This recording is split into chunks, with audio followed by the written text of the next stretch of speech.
Hello, welcome back to the channel. As you can see, things have grown here. Don't worry, it's not as bad as it looks. Check out, we've got loads of plums on this tree. Loads of nice juicy plums. Look at that. We've got our tray here, some harvesting, so that can go in there. Love those. Obviously here you can see we're here to do a bit of harvesting. As an update, as it's been very warm and wet, I've had to do almost no watering since June. Can you believe it? Last year, water. And if you don't have to do that, it cuts out a lot of the donkey work here. You guys giving up there, what's going on? I haven't had much in the way of raspberries.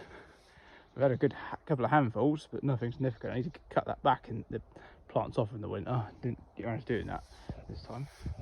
Growing some apples on our apple tree. They aren't the biggest of apples, but I like them. They taste nice.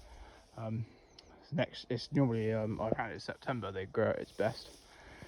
Obviously plum tree's doing well. I need to cut this back because it's starting to grow over where I put the potatoes. So that needs to fucking decrease that. Yeah, I need to cut that back a bit. Get the old plant loppers on it. The potato plants have died. That doesn't matter because potatoes in the ground. So the next couple of weeks we'll start harvesting these up, put them in for winter storage. Exact same thing with the onions.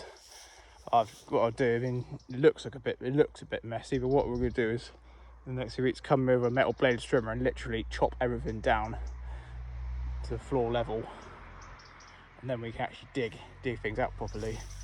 Look what we've got growing here. It's a bit of a maze, but I can move something. We've got courgettes, but they're now turned into marrows. This is the last week or two I've been away on holiday, so I haven't been able to get here and pick them at the regular size. I've had so many, my freezer's filled up, I had to just give them away, so I had so many which is a massive improvement on last year's, because where it was so dry, things like my courgettes and runner beans, usual sort of crops, just didn't grow very well at all because it was so dry. No matter how much I watered, it was just wouldn't grow. But this year, abundance of things. The only thing I didn't do compared to last year was didn't plant sweet corn, but just about I didn't, because it's too wet and not warm enough. Because they need dry, hot weather. That's the thing that thrived last year, because it was super hot. They thrive on sun, so it's just what I didn't grow this year. So that's our courgette. Obviously this stuff never got planted on, but I always get a patch where I don't use it. Look at these, just look at these. Runner beans, nice, amazing size on some of these.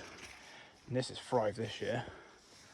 So I've had loads already, which is amazing stuff going on. These will keep growing for the next month. Better keep harvesting these for the next month, and then I'll be able to take it all down when I distribute everything else. So that's what's going on. Obviously you can tell what we're doing tonight. We're going to do some harvesting. Thanks very much. We'll catch you next time.